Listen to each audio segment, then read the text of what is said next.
share what the Lord has done with us these last 15 months. It's been a roller coaster, but we're just going to share our testimony and what God's done for us. I want to start August 21st, Sunday morning, 2011. Okay, 2011.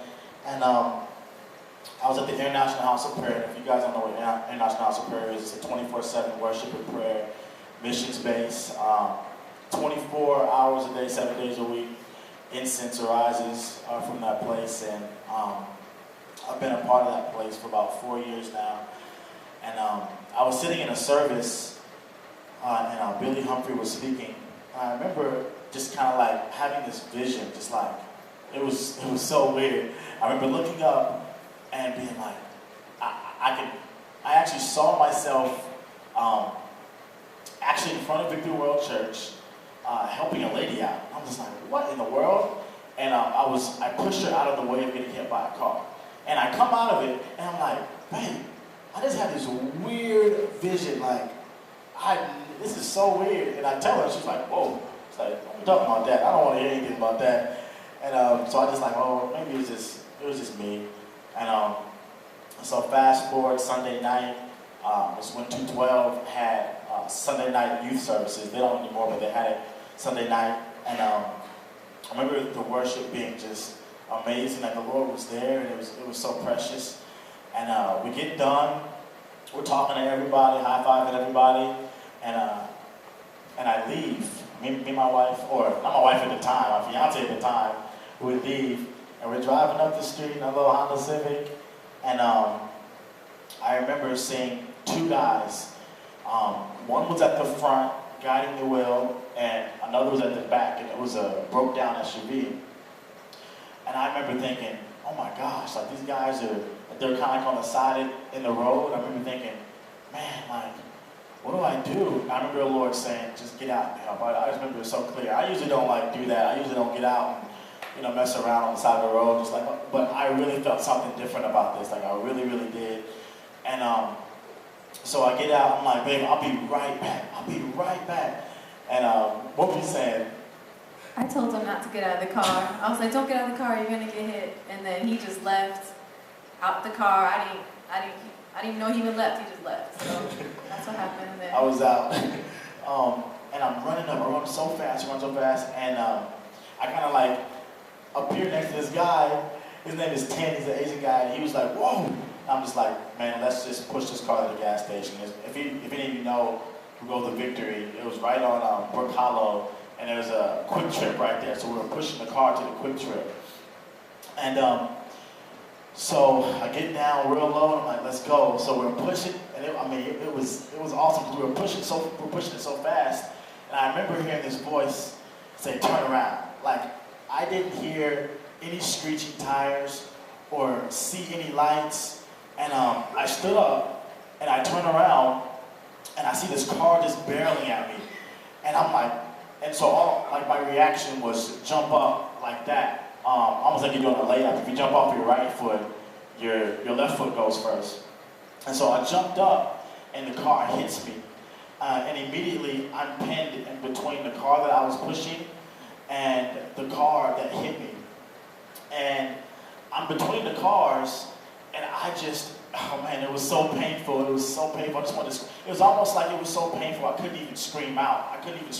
It got me, and I just was in so much pain.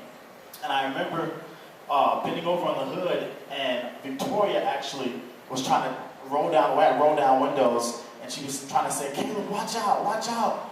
And it was just too late. The car had hit me. And so I'm leaning over, and the car backs up, and immediately my leg falls off. And I had jeans on, and it actually just, let me show you guys, it got me just below the knee.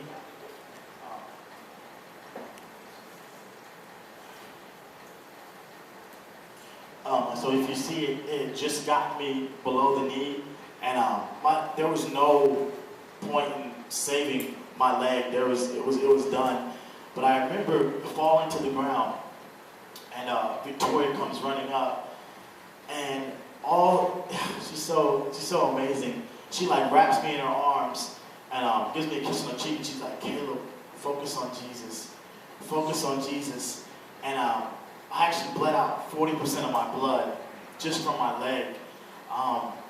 And I remember just looking up at the sky, and I couldn't even fathom what was happening to me. I remember thinking, you know how in the movies when you see like your life pass before your eyes? Well, it was so surreal. It was like, oh my goodness, Lord.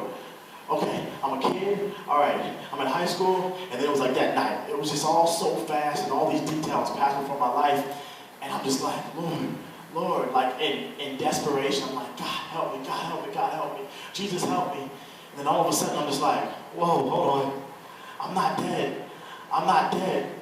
So I started thanking the Lord. I'm like, thank you, Jesus, thank you, Jesus, thank you, Jesus, thank you, Jesus.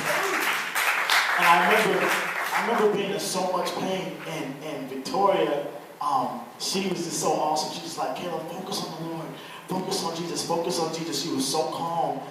And as I'm looking up at the sky, I remember the policeman. My body never went into shock. If it would have went into shock, it would have been worse. It would have been really bad for me. But I remember details. Like as I'm talking right now, I can just smell the pavement and the blood that was there. It was so intense. And I remember the policeman coming, and he was asking me. It was crazy. I'm like, what in the world? He was asking for my social security number. I mean, who my mom was. I'm like, I don't care who my mom is right now. Like, I'm in pain. And so, but the cool thing is that I told him every single detail. All right. Like the Lord gave me so much grace, even lying down there, losing my blood, and even in that moment, I was able to be coherent and just be alive. I was alive. And so, actually, I wanted you to share what the Lord was doing with you when I got here. So, Caleb already told you how he got out of the car and got out of our car and started pushing the other car. Well, I was in the car and I see our gas lights on, and you know, he puts the hazard lights on, we're like over in the corner, and I'm like, man, he could have just pulled in the gas station and then we could have just helped them out from there, but no.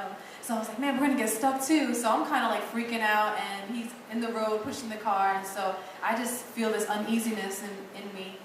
So then all of a sudden I turn around and then I see this car just going so fast and smashes Caleb. I didn't even have time to even open the window to even tell him to watch out. The guy who was driving the car, he was just swerving, and he was actually in the other lane and then decided to get in the lane where Caleb was at and just smashed him. And then the car that he was pushing went flying to the other lane, hitting a BMW.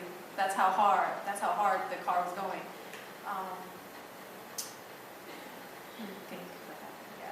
So then I jump out of the car and I run up to Caleb, and I see him on the ground. I see his leg off, and I'm just like, immediately I just started praying, and I was like, Jesus, this cannot be happening right now. Like, he's a drummer, like he needs his leg. We just got back from a youth service. Like, is this really happening? All this stuff started happening, like going on in my head.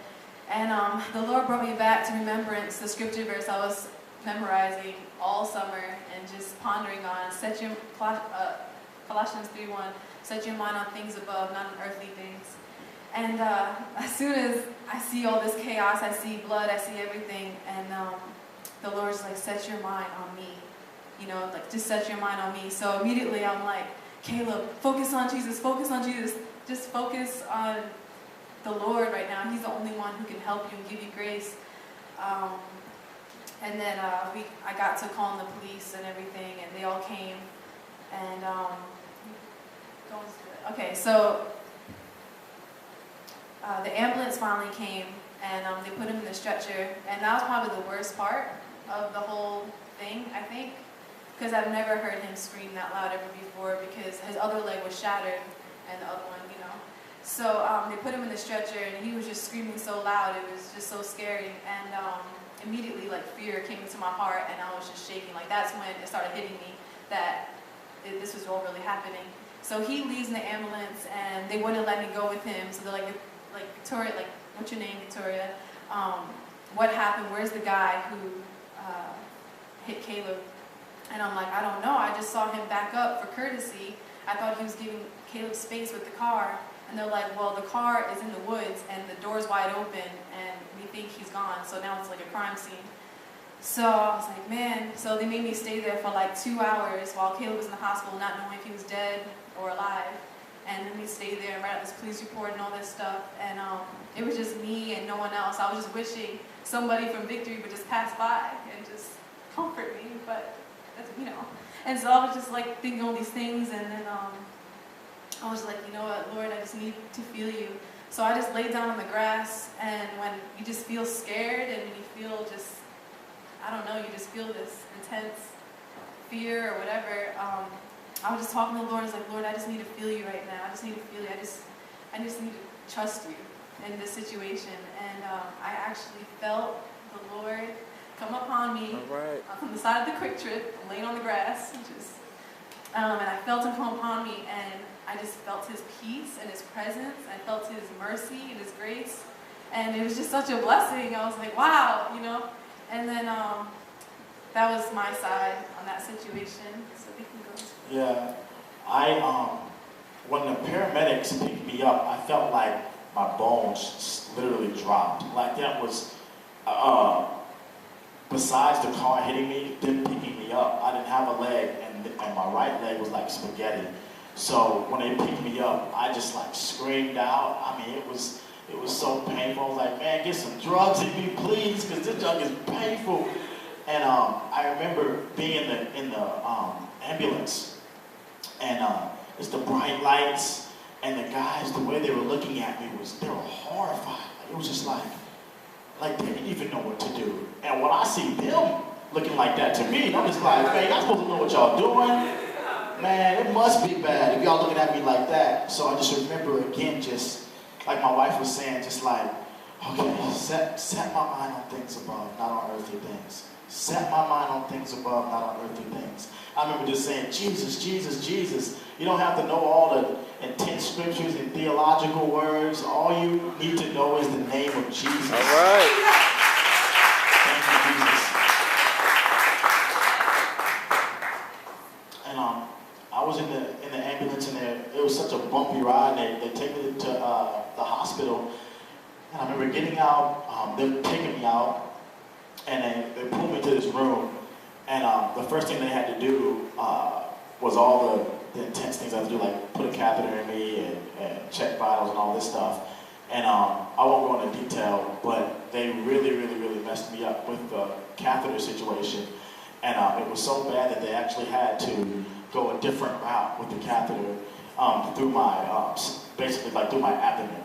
And I just remember thinking, man, like, why? Like, you guys are supposed to know what you guys are doing. You know, you can't even put a catheter in. Like, what is going on? And you learn to appreciate little things like that when you're going through something. And I just remember that the doctor saying, okay, everybody stop. We got to do it a different way. So they put me under, and I remember waking up, and I was actually coughing up blood. And I'm looking around, everybody has like these masks on, and just like super scary. And they bring me in this room, and it was crazy. I believe, Victoria, were you in the room with the nurse when she picked up my leg? Okay, so when they put me in this room, this nurse came in, and she was coming in my bed, and she looked real bug-eyed. She was like, you know, like looking at me, and I'm just like, who are you? Like, what? You know, what's going on? And so obviously she probably hadn't seen something like that before. So she picked up my leg, the one that was shattered, my right one. She picked it up, and I just screamed because it hurt so much. It was after surgery. And then she dropped my leg. She literally dropped my leg. And I don't know if you guys know Christian Lewis, but Christian, he was at the hospital. He was like, man, don't mess with my boy like that. And he just got drunk on the nurse. Like, it was crazy. And but Victoria told me that she never saw that nurse again after that. Like, the doctor pulled her out. But I was just, from that point, I was just like, okay, the catheter, now people are dropping my leg. And it's just like, Lord, like, what is going on? Like, why is this happening to me? And there was another night when I was there, and I was having such intense pain, like burning in my legs. It was so bad. And my IV was bleeding. And one of my friends from the House of Prayer was with me, and we had a CD on, Caleb CD. And it was just, I was trying to worship, but I mean, just being real with you guys, just when you're in pain, it's just, you really have to, really have to dig deep inside of you to worship the Lord, like worship the Lord through a chaotic time. And so I was just crying, and my friend was holding my hand, and my mom was in the room, and my IV was actually bleeding. It was literally like, I was bleeding, but the IV was just, it was super messy. My mom was like, could you change the IV? My son's legs are burning and he needs more drugs. And what they expect you to do at nighttime is basically sleep. But I wasn't sleeping because I was in so much pain. And so the nurse comes in and he's just like, well, there's nothing I can really do about that. And no exaggeration, that's not just like he was just like, well, there's nothing I can do about that. I don't feel like I need to change the other IV. And my mom got buck on him. She was like, well, that's my son, and you better get... I mean, he was literally on his iPad, just in another room. And I got so much bitterness in my heart. I was just like, I'm angry. Lord, I am so angry. I hate these nurses. Like, I hate them. Why can't they take care of me? Like, they're supposed to be able to take care of me. And I remember they moved me to another room, and I was sitting in the room, and I was watching a podcast with Pastor Dennis Rouse, and I remember just listening to the message, and all of a sudden, it was so crazy. The Lord just invades my room. I mean, I felt like He literally invaded my room, and I started feeling the presence of the Lord so strong, even amidst the drugs. Because I mean, if like you have so much drugs, and if you're taking pills or whatever, and you feel numb to everything, and I felt like the Lord literally just passed through all that, and I started feeling the Lord so strongly. It was like His tender touch on me. And I remember just raising my hands and just saying, Lord, please forgive me. Lord, please forgive me for having bitterness in my heart.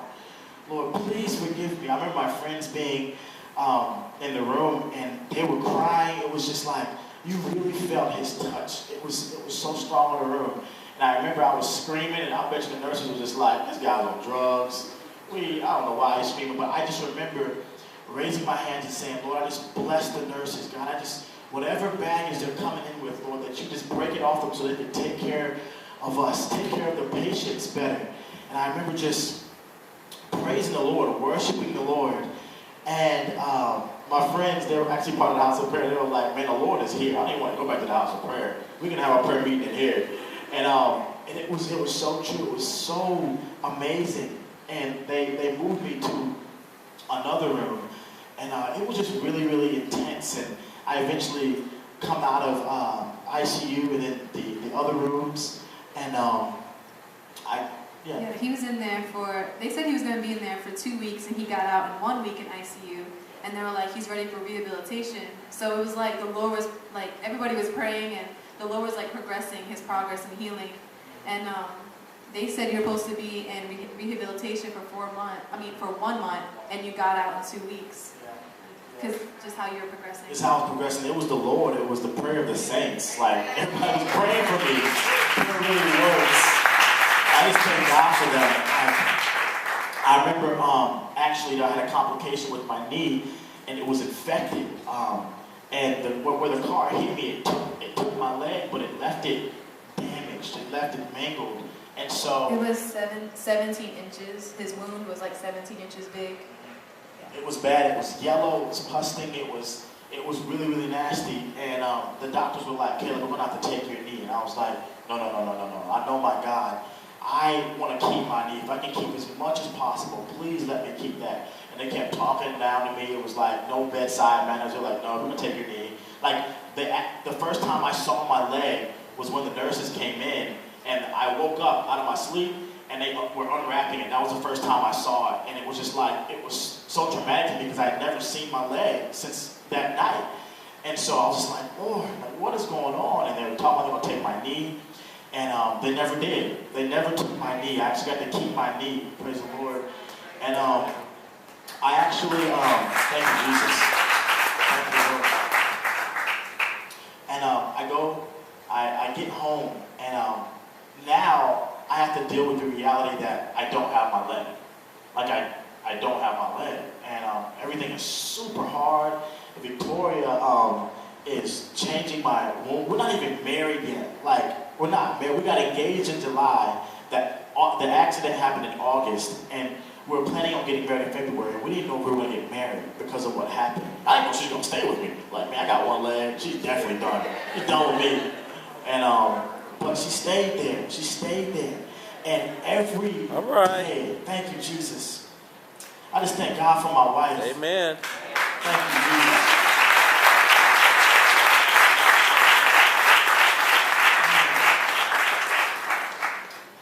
Every day she sat there, and I was super emotional. I would cry, and she would change my bandages while it was pusting, yellow. I mean, it looked nasty. It looked nasty, and she would sit there and say, "I love you, Caleb. I love you," and change them every single day. She would drive me from, we're not even married, she would drive me from my house in Decula all the way to Progressive, which is in Shallowford. In her Jeep, she would drive me every single day. And just stuck with me, changing my wounds. And I just remember just like, I can't believe this is happening. Like, the Lord gave me a woman that I'm not married to yet, that I love so very much, that's sticking with me. Like, my parents had to work, and she was the only one that took care of me. And she stood right beside me and took care of me. All right. Thank you, Jesus. Thank God for you. I really, really thank God for you. I love you so much.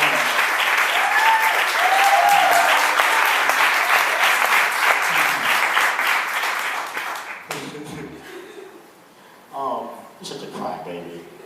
I'm just kidding. So I had to deal with the reality of man, Lord, my leg, like what I would feel like there was no hope. But Hebrews 6:19 says that we have an anchor, this hope that's both sure and steadfast. That's both sure and steadfast. That anchor to the soul. And when I got home, that's what I had to pull from, was this anchor. Because when my boat was rocking and the waves are hitting my boat, I had this strong anchor in the water that was like, all right. He's not moving, therefore I can't be moved. And that's what I had to hold fast to. And then we had another reality that, man, the guy that hit me, he's gone. They can't find him. And so, from that day that the Lord visited me in my hospital room, and just started ministering to my heart about forgiveness, I felt like the Lord basically nudged me in that way of not feeling any guilt or shame or even offense towards this guy. And so I remember actually just thinking about this guy, and me and my fiance at the time, we were like, man, we should pray for this guy every single night. Like, amidst all the things that were going on, we were like, we don't know where he's at. We don't know. All we knew was that he had a wife and 2 kids. And so every night we lifted him up in prayer and said, Lord, send angels his way. Lord, convict him. Jesus, bless him. Lord, protect his 2 kids. And we just kept praying for him every single night. Every single night we prayed for this guy, a guy I had never met. And I remember when the news came up and they were interviewing us, they were like, you know how they do, like, so what would you say to the guy that hit you? And I remember this thought came upon me, like, you know, I could say, we need to get that sucker. Like, we need to catch him. Like, we need to, man, we got to catch this guy, man. But I remember what the Lord did with me in the hospital room. And I remember him just working on my heart. And I remember saying to the lady, I love this guy. Like, I love him. I forgive him. I'm not bitter at him. Like, I remember saying, like, if he came to my door, I was praying that he would knock at my door and say, here, I'm the guy who hit you. I'll be like, come in, have dinner with us. Because that's what the Lord calls us to do. Amen. It's not always, it's not easy at all. It's Amen. not easy by any means. But that's what Jesus calls us to do. He was spit at. Like, he was spit at and reviled. you know, and he still loved us. And so that's what he calls us to do. And it's super hard, like, you know, even if you're married, you know, it's super hard to love your wife or love your husband when y'all fighting, you know. But that same grace that causes us to forgive our husband or wife is the same grace that causes us to forgive people in really hard situations. And so I remember telling them that, and the lady was like, "Oh yeah, that's a wrap," you know. And I just remember thinking like, God, like, thank you for your forgiveness, because if you know how much you've been forgiven, you can forgive well. Amen. And I remember thanking God for that. And in the midst of that, we were planning for a wedding. So we still planned on having our wedding. All right. And I remember my mom was like, "Caleb, man, who knows? Like, you don't have help." I mean, I'll be real. I didn't have like insurance besides my mom's insurance, and so I was like, "Thank God for Obama. He did something right. I can stay on my mom's insurance." and so I mean, that was really like almost like the big fact that would cause us to get married. Because when you get married, you have to get your own insurance. But I'm 23 years old, and so I can still stay on my mom's insurance and not have to worry about a bunch of bills. Even though we had a lot of it, it was definitely amazing I was able to stay on her insurance. And so, yeah. You have something to say? I'm gonna talk about it. So, the Lord's been healing his wound. And we weren't sure if we were going to get married because they said that he wouldn't have a prosthetic for a year. And so because how bad his wound was and how big it was, like there's no way we can put a prosthetic on a wound like that. So we just kept trusting God and praying. And the wound actually healed up to where it was like, I don't know, I guess like this big. That's amazing, in like 6 months. And they're like, "Yeah, you're ready for a prosthetic." And so he was able to get his prosthetic a week exactly before our wedding. And it was awesome because he got to dance. That was another testimony. It was so amazing because I didn't think, my family members didn't even think that I was going to walk out, like be able to walk out on my wedding day and stand there with honor, knowing that I could see my wife walk down the aisle. And I just remember, I was like, I've never heard such a big applause for a groom. I was like, man, I get used to this. You know? I just remember thinking, man, what an honor. Like, this is such an honor to be able to walk out. And then for my reception, I ended up dancing, but I was getting down. I was like, man, I was dancing at my reception. And it was crazy because I had to actually sell my Honda for our honeymoon. Like, we didn't have any money. Like, somebody actually was supposed to pay for our whole entire wedding, and they backed out like, how many weeks? Was it? 1 month before the wedding. So we're like, how are we gonna do this? And the Lord just provided. Like, amen. We didn't have to really spend a dime for our wedding at all. And the Lord was so gracious. And I just remember thinking, man, Lord, like, you're in this somehow. Like, I feel like that's what faith is. Like, I can't see what's going on. I don't even have to know what's going on. The Lord just does it, and like just and true all his ways. Like, I can't even be offended with God. Like, it says in Matthew, "Blessed is he who is not offended with me." And that's with everything, like tribulations, circumstances, we all have our stuff. Like, you can't compare your situation to my situation, or I can't compare to yours. The Lord brings us all through it. And I just know that God has been so faithful, even though if I can't see it. Like, that's the beauty of faith, is that he's guiding you with his right hand, and you're just like, Lord, what the heck are you doing? Like, I can't see anything. But seeing the fruit that's come from this, and my wife, just how much of a blessing she is to me, it's been so good, like, being able to be so young and married and going through this. I feel like the Lord, grew us so fast. Like, I was like, man, first the accident, now I'm married. I'm just like, what else, Lord? Like, I'm ready. Like, whatever you want me to do, I'm ready. I just want to be obedient. Like, God, whatever you want. And I remember thinking just about how he works all things out for our good, for those who love him, according to his purpose. And And the fact that if you don't love him, then it's not going to feel like everything is working out for your good. Like if you don't love him, you don't feel like you have a purpose. And how like that was really, really like my strong tower was Jesus. It was Jesus Christ. And I just like thank the Lord for that. I thank the Lord for all he's done in me and my wife's marriage. And just like, it's been so awesome. And we just basically just want to encourage you with this story, and just to keep pressing on and keep putting your faith and hope in God. And I hope you guys are blessed.